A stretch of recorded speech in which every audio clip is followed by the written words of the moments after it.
Alright, so the first thing I did to make this animated lighting in After Effects was export all of my layers from my Photoshop file separately as PNGs, and then the animated tent door curtain as a PNG sequence so that it could be, so that it could have a transparent background. And then in a second composition, I duplicated the first composition twice, put an off-white, like sort of pale yellow-orange underneath, and a dark red on top for lighting. And then I used the duplicated first composition as a track matte to mask the dark red so that it was only on top of the animation and the pale orange would show from underneath.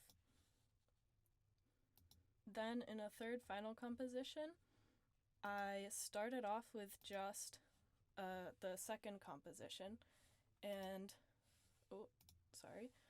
and I added a curve effect to exaggerate the lighting, and I also added a radial blur. I put the center off to the side here so that as you scroll through, it looks like the light is streaming in from outside of the curtains. And then I also added this light layer that I had drawn manually in Photoshop, and I animated the opacity here at the beginning to make it look like it was getting lighter and darker as the curtain opened and closed a bit. And then I also animated the path of this mask here so that as the curtain shut all the way, all of the lighting would disappear.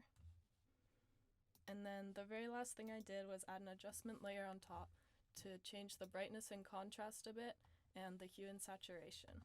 Without it, it looks like this. It's hard to see anything, but with it, it's a lot more visible. That's pretty much it.